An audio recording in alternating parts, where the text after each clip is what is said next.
workshop again. Thank you everybody for being here. I'm Hadeer Syam and I'm working as a travel consultant in Adam Travel.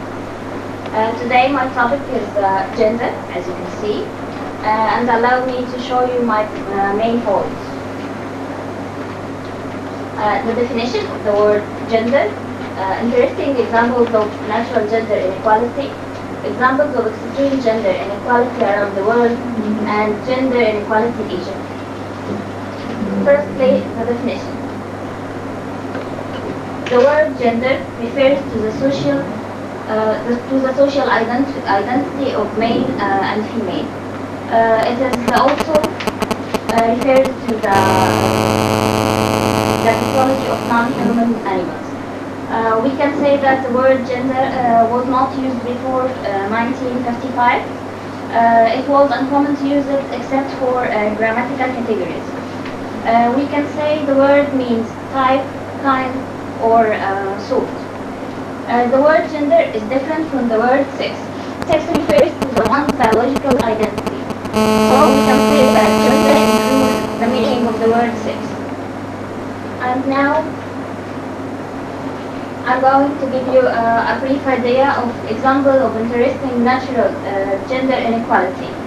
I apologize firstly if these examples could prefer or give favor to gender to another, but I hope that we could act as an adult toward these examples.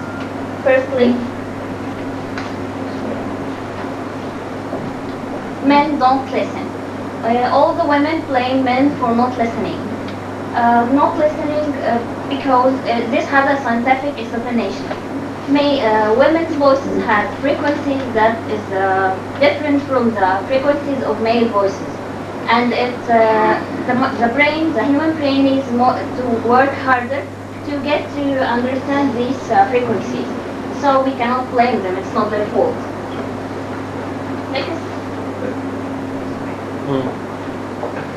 Men change their minds more than women. Men tend to change their minds twice or three times before as more than women, but maybe women take more time to make a decision. But once they took it, they are stick to it. Third, male brain is larger than females, with 4% more cells and 100 grams weight more than the female's brain. But we can say that females has a higher IQ average more than men. So, fourth, women do not age the same as men. Women has a faster blood flow to the brain that causes them lose less brain tissue as they age. But men's skin also ages better than women and has less wrinkles around his age. Fifth, men do not feel pain as women intensity.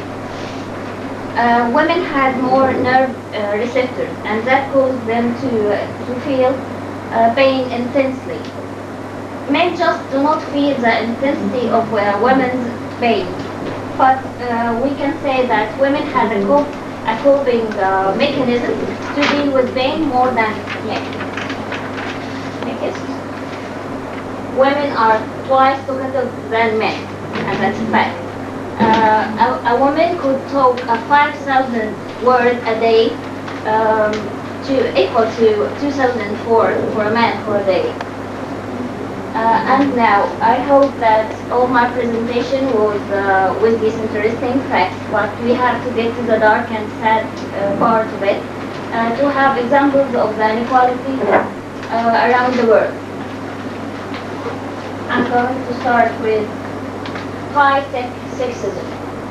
As we are living in a male-dominating society, people all the time prefer to have a baby born to be a boy, not to be a girl. And because of that, and with the availability of the new techniques of knowing the gender of the baby before it's born, a sex-selective abortion has been became common in the world, especially in Asia. Second example, access to education. Most of in the developed countries, most of the opportunities of education is given to boys over girls, and also in the most and richest countries in the world, the higher training of professional and all the employment is given to men versus women. Thirdly, right to travel. And in Egypt, Syria, Bahrain, and most of the Arab countries, women cannot travel except with a written permission of the husband to allow her to travel. And the husband could make a complaint in the airport for any reason to prevent his wife from getting to travel abroad. Number 4, child custody rights. In many countries of the world, judges have the complete power to prevent a woman to have custody to her children inappropriate for any reasons. Number 5, citizenship.